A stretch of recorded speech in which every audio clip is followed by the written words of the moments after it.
Esta rueda de prensa que hemos convocado. En esta lo que queríamos un poco era recordar que desde enero de 2016 hemos venido, y como bien sabéis todos, mostrando públicamente nuestro rechazo a los proyectos extractivos de minería a cielo abierto en las tierras raras. A partir del 2016 nos hemos sucedido en diversos pronunciamientos, tanto en el Ayuntamiento de Valdepeñas, con mociones que hemos presentado por el Grupo Municipal Izquierda Unida Ganemos, como secundado aquellas iniciativas que tanto del Ayuntamiento se han hecho en este sentido. Como seguramente todos recordáis, de Izquierda Unida Ganemos presentamos alegaciones previas contra la minería de tierras raras en los proyectos de explotación de Matamulas y Retamulas 1 y 2, que nos afectan a esta comarca. Fuimos la única organización política, junto con ECU y la agrupación local del PSOE de Torrenueva, que presentamos alegaciones hace ahora poco más de un año. Pues bien, como también sabéis, tras ello, tras haber hecho Quantum Minera sus modificaciones a los proyectos de explotación modificados, como la presentación de estudio de impacto ambiental acumulado, hemos vuelto a contestarlas. Y lo hemos hecho preparando unas alegaciones más sencillas, pero no por ello menos contundentes y consistentes, para que fueran asumidas por toda la ciudadanía en general, afiliados y simpatizantes en particular. Todas ellas las hemos registrado en los diferentes registros de las ventanillas de Valdepeñas. Igualmente han sido registradas en otras localidades de la comarca y las localidades de origen de la gente que ha colaborado. Desde aquí queremos dar las gracias a toda la gente que se ha preocupado por este proyecto, que está en contra de esta explotación, y queremos agradecer la colaboración ciudadana y de las organizaciones, que ha sido, la verdad, múltiple y gratificante. También hemos presentado, como Grupo Municipal de Izquierda Unida Ganemos, otras alegaciones, en este caso, Gregorio... Voy a explicar un poco las alegaciones que hemos presentado, por si queréis llamarlo, alegaciones mucho más técnicas, en las que han colaborado con este grupo municipal a la hora de redactarlas técnicos. No las hemos redactado nosotros como tal, las hemos asumido, las hemos debatido, pero la redacción ha sido por parte de técnicos expertos en temas medioambientales, en temas sobre todo del agua y también en temas económicos. A mí me llamaba la atención ahora, antes de empezar la rueda de prensa, al llegar al ayuntamiento, que hoy mismo la Asociación Española contra el Cáncer está haciendo una acuestación para que la ciudadanía colabore en lo que es la investigación para evitar el desarrollo de la enfermedad, del cáncer, ¿no? Y viene muy a cuento también porque una de las alegaciones más desarrolladas tiene que ver con el tema de la radioactividad. Bien, como bien decía Juani, nosotros en su momento, el año pasado, presentamos ya las alegaciones previas, y en este segundo momento de presentación de alegaciones, bueno, pues por un lado las hacemos porque ostentamos un interés legítimo, en el sentido primero porque solicitamos personarnos en su momento en el expediente, a principios de enero del 2016, y así se nos ha tenido en cuenta. Y segundo, porque somos representantes legales de los ciudadanos de Valdepeñas, de acuerdo al artículo 23 de la Constitución española. No dejamos de tener una representatividad porque hemos sido elegidos por los ciudadanos de Valdepeñas para representarlos durante estos 4 años. Las alegaciones en general, es un documento muy extenso, yo voy a intentar resumirlo brevemente en lo que consideramos más importante. Bueno, pues parten de lo que supone el destrozo que puede ocasionar el movimiento de 12 millones de toneladas de tierra en 10 años. Y situarlo, ahí os hemos dejado unos planos de situación. Hay uno que tiene que ver con lo que es el río, lo que es la cuenca alta del Guadiana y su principal afluente, como es el Jabalón, ¿no? Bueno, pues decir lo que supone el destrozo físico y de paisaje de un valle fluvial, como es la cuenca del río más peculiar, y así está reconocido, más peculiar y singular de Europa, que es el Guadiana. Y en este caso su principal afluente, que sería el Jabalón.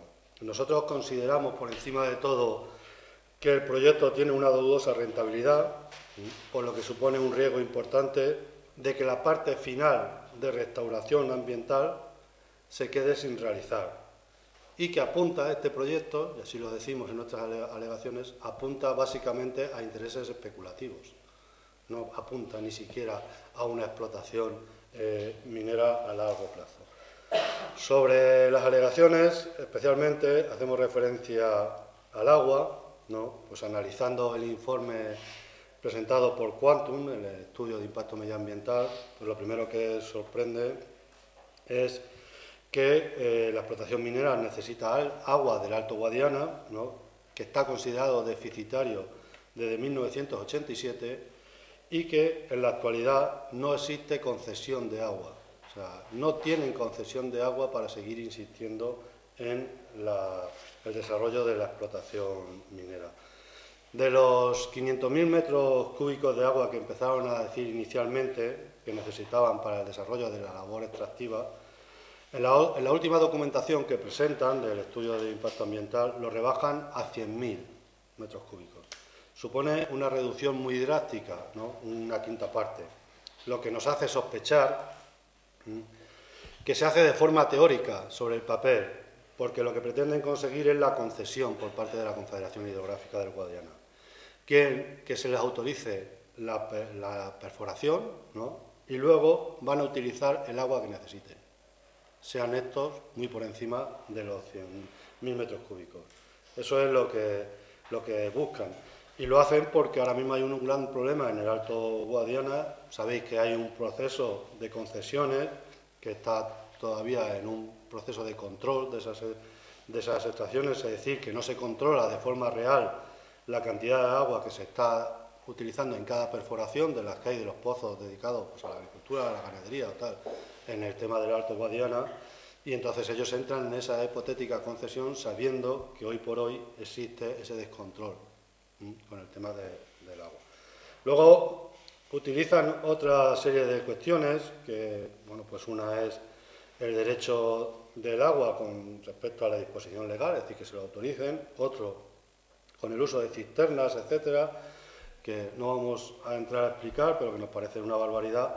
Pero luego hablan de una hipotética concesión de una bolsa de agua entre cuarcitas armoricanas, ¿no? en la que dice que van a utilizar eso que han descubierto que hay agua ahí, en el sustrato, ¿no?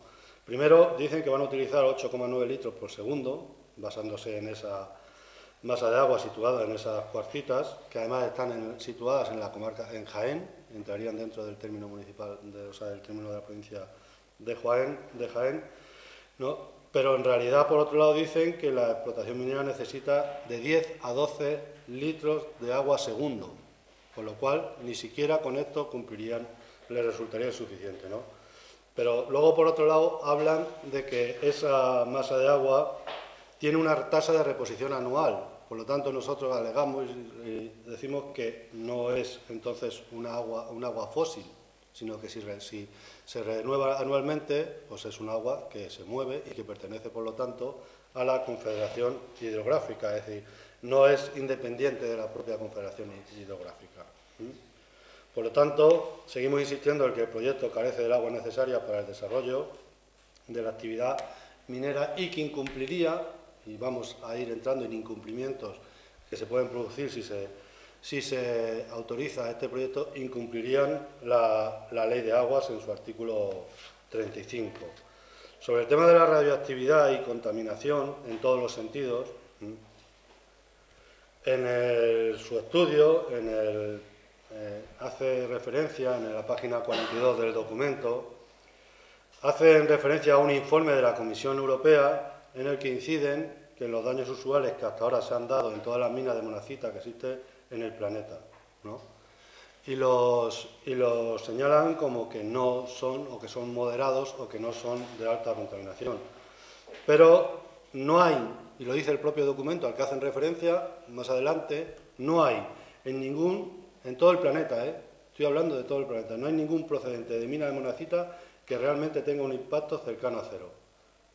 Y eso de lo que hablan ellos es una hipótesis, ¿no? No está demostrado. Y el propio documento al que hacen referencia señala que eso no está demostrado, ¿no?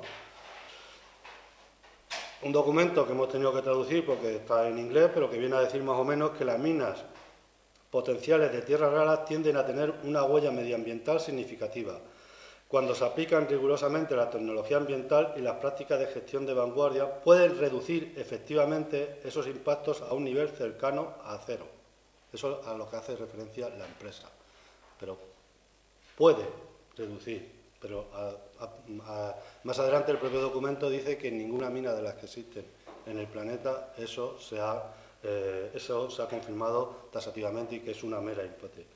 De hecho, dice el documento que si tales impactos no son cuidadosamente mitigados, monitoreados y manejados, la minería y la beneficencia de la extensión de tierras raras puede convertirse en una fuente de daño al medio ambiente y a la salud humana.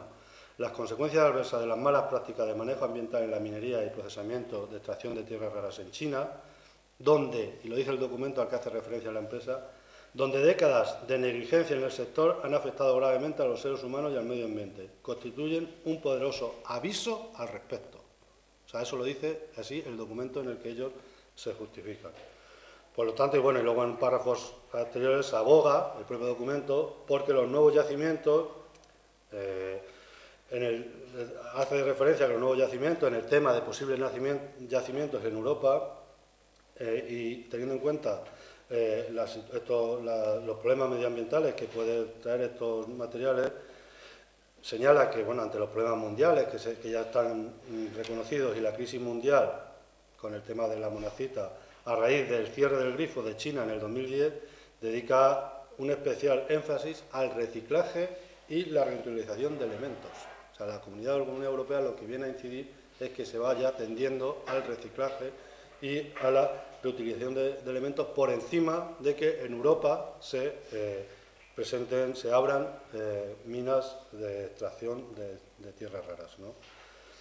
En el mismo informe se señala que la tasa de torio y uranio puede variar, lo que podría hacer variable la tasa de radioactividad, en la página 32. Es una de las cosas que planteamos. Estamos hablando de 32 hectáreas, no lo han bajado ahora.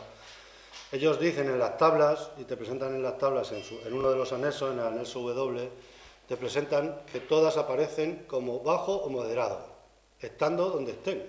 Es decir, imaginaros una extensión de 32 hectáreas y ellos dicen que en toda esa extracción de hectáreas no hay ninguno que suba un poquito o que baje más. O sea, todo es igual, uniforme.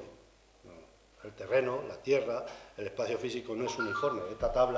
Esta mesa puede ser uniforme, pero el espacio físico no es uniforme. Por lo tanto, nadie se cree que eso no exista una variable en esa tabla. Por lo tanto, señalar que es desaconsejable por la Comunidad Económica Europea, pero además señalar que las emisiones de radioactividad y contaminación por metales pesados no tienen ninguna autorización, no consta ninguna autorización por parte del Consejo de Seguridad Nuclear, ¿no? Y así lo hace referencia su propio documento, ¿no?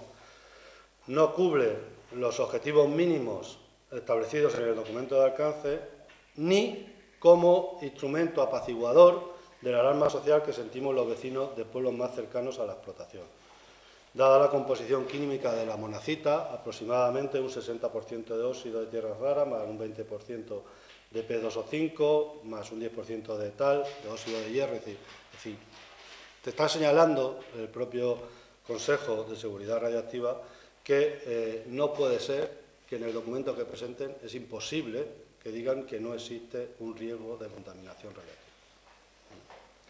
Como conclusión, afirmamos en este aspecto que una explotación, como decía antes, bastante grande, en general, no puede variar los índices, o sea, no pueden decir que no va a variar los índices de radioactividad a todo lo que es la extensión de hectáreas.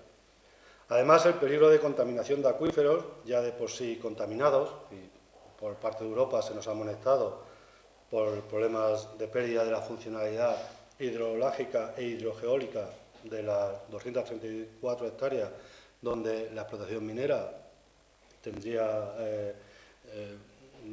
influencia, ¿no? Y bueno, pues el peligro de contaminación del agua por el tema del fluculante de goma guar, ¿no? Y luego hay otro tema que habla de una vez que terminen, se supone que van a utilizar esos 100.000 metros cúbicos de agua que se supone que luego se quedaría en balsas, ¿no? Para su reciclaje, mientras se utiliza, y luego la posibilidad del uso de ese agua tenga o no tenga índice de radioactividad. No lo señalan en ningún momento del documento. En ningún momento dicen qué van a hacer con el agua que queda. Y, por lo tanto, además, carecen de autorización de la Confederación Hidrográfica del Guadiana para los necesarios vertidos al cauce. Si es que piensan luego, cuando se vayan, soltarlos al cauce. Aparte de señalar que las explotaciones mineras de este tipo, en las que se crean balsas, siempre tienen riesgo de vertidos o de fugas, o si son imposibles inductoras de contaminación de las aguas subterráneas, ¿no?, y superficiales. Señalar que estas semanas de atrás, el ejemplo lo teníamos en Huelva, donde una balsa de estas se ha abierto y ha contaminado también. O la famosa de Alnarcollar, ¿no?, que terminó contaminando Doñana, el paraje del Rocío y tal.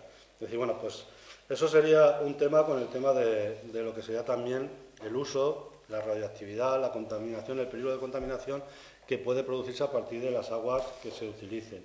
Y luego hay otra parte también relacionada con la contaminación atmosférica, porque una fuente de contaminación sería las partículas de polvo en suspensión de los materiales expuestos. Entendemos que aquí nadie va a controlar que eso esté levantado y que sea arrastrado por el agua, ¿no?, simplemente con las labores de carga, transferencia y vertido, simplemente con cargar camiones, la transferencia por las cintas o el vertido, ¿no? Para esto, además, lo dicen en la página 25, necesitan más agua. O sea, primero te dicen que solamente van a necesitar 100.000 metros cúbicos de agua y luego más adelante, según vas leyendo el documento, que consta de más de 500 páginas, te dice que luego van a utilizar más agua porque van a regar para que la suspensión en polvo sea menor, para que haya menos contaminación de polvo que van a regar, ¿no? Bueno, no detallan ni la cantidad de agua que van a necesitar para ello, ni de dónde van a sacar ese agua, y bueno, pues además que por mucho que eviten regando que no haya polvo, siempre va a haber algo de polvo. Bueno, tenemos cuando se derriba cualquier casa aquí en Valdepeñas, que por mucho se regue, al final siempre hay partículas de polvo. Hay otra cuestión también relacionada con la contaminación, y es que el proyecto no contempla que la segunda lisiviación, la segunda separación, se haga aquí.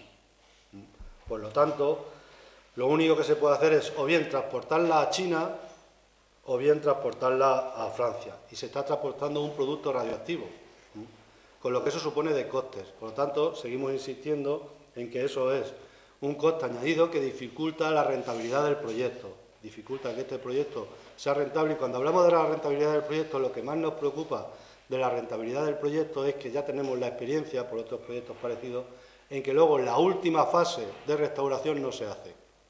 ¿Sí? Ellos, cuando terminan, ganan, termina la concesión, se llevan todo lo que se tengan que llevar y se van, y como no han sacado la rentabilidad y consideran oportuna, la parte final, que es la restauración y dejar las cosas como se las encontraron, no lo hacen, ¿no?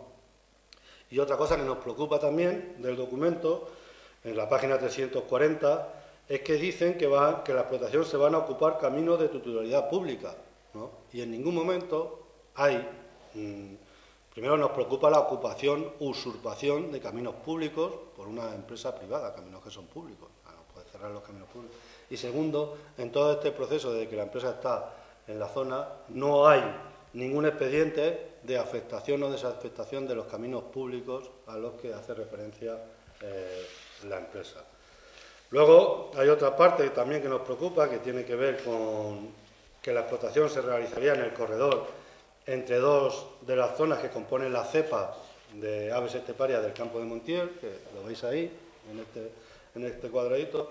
Hay una parte, nosotros no nos hemos centrado, la hemos nombrado y hemos hecho alegaciones al respecto, pero no nos hemos centrado en ese tipo de alegaciones porque entendemos que las asociaciones ecologistas y tal se van a centrar más. Pero sí estamos hablando, sí nos hemos centrado en el tema de lo que puede suponer las multas, las denuncias de la Comunidad Europea y luego que todos tengamos que pagar el dinero, como nos está pasando, por ejemplo, con el proyecto Castor de Florentino Pérez en la zona de Castellón. Es decir, hay sentencias, ¿no? Hay ya la suficiente jurisprudencia del Tribunal de la Sala Cuarta de la Comunidad Económica Europea en referencia también a la conservación de hábitats en la zona del Alto Sil, ¿no?, donde se daba lo mismo, una zona en la que se encontraban dos zonas cepa con el tema del uruguayo y el oso, y hicieron una explotación minera en medio. Bueno, pues la sentencia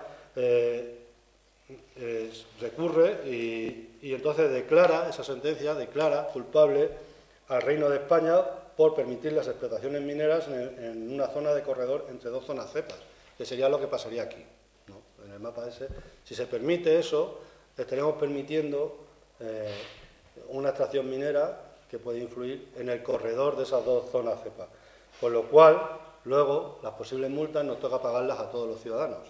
Entonces hacemos referencia a esa sentencia y la presentamos también a nivel de alegaciones. Nadie puede entender que si se piensa mover 12 millones de toneladas de tierra no vaya a afectar a esa cepa, a la zona cepa en general. Y luego, para terminar, otra parte importante que hemos presentado de alegaciones, ¿no?, y que además nosotros, yo aquí, lo digo así como lo pensamos, y nos parece muy corsario abusar de las tasas de desempleo de esta zona para prometer determinados puestos de trabajo en 10 años. El hambre suele ser muy desmovilizadora, y que la empresa esté utilizando durante los últimos meses como único argumento el tema del empleo y en contraposición al desempleo o al hambre que se puede pasar en la zona, deja claro cuáles van a ser sus argumentos a posteriori. Pero lo que está clarísimo en la documentación que presenta Quantum no en ningún momento hace referencia al impacto sobre el modelo socioeconómico de la zona, no dice cuál va a ser la riqueza que se va a quedar en la zona y cómo va a mejorar el desarrollo de esa zona, ¿no? Habla de una serie de puestos de trabajo que han ido inflando en este último año, ¿no? Lo deja en el aire, no se sabe cómo van a hacer, pero no habla, por ejemplo, de los jornales que se puedan perder en recolecciones o cuántos de puestos de trabajo reales se pierden en la zona, que debería hacer. Y cómo puede afectar, por ejemplo, y hemos utilizado ese informe para elaborar las alegaciones, a las 16 empresas de Valdepeñas que están entre el top 100 provincial con mayor facturación en 2015 y que la mayoría están vinculadas al sector agroalimentario o al sector servicios. O sea, ¿cómo puede afectar a sus productos que se están vendiendo en el exterior con una imagen de calidad? ¿Cómo puede afectar esto? ¿Y cómo puede afectar a la imagen de calidad de la DO? Está claro que Quantum no va a presentar informes al respecto, no quiere entrar en ese debate, porque lo que está presentando, para que todos conozcamos, es muy gráfico y se puede ver viendo la película de La Quimera del Oro de Charlot. Es decir, son 10 años, vengo, me lo llevo crudo y me largo. No le interesa cómo puede afectar al modelo socioeconómico de la zona. Por eso no hay nada, no hay ni un informe, no hay ni una referencia en todo el documento a cómo se puede influir en el sector socioeconómico de la zona. Por lo tanto, está claro que el modelo extractivo que nos ofrece Quantum no va a generar cadenas ni procesos económicos locales que sean más o menos importantes para la gente. Va a transferir los recursos, los enormes recursos o ganancias que pueda obtener a grandes corporaciones que están totalmente fuera de nuestra zona, que no van a dejar casi nada aquí, que al final lo que se quedará pues será una zona devastada y con graves consecuencias sociales y medioambientales. Está demostrado que la industria extractiva minera, y en concreto basada en el modelo que se plantea en la provincia de Ciudad Real, gira en torno a una lógica y a una estrategia de capital financiero. Aquí lo que se está buscando es tener la licencia para luego colocarla en bolsa y que ya moverlo a nivel de tema financiero y que determinadas empresas compren y se multiplique el valor de la empresa, pero que nada tiene que ver con el propio desarrollo endógeno de la zona. Es totalmente ajeno a la zona. Esto es como, y vuelvo a hablar de lo que empezaba al principio con el tema de la coestación del cáncer, es como cuando en un cuerpo físico, en un cuerpo humano, llega algo externo que es una enfermedad que es el cáncer y cambia todo. Y cambia todo y modifica todo. Pues este sería el ejemplo gráfico. Y nada más, deciros eso, que en este sentido, por ello, ayer presentábamos desde el Grupo Municipal de Izquierda Unida Ganemos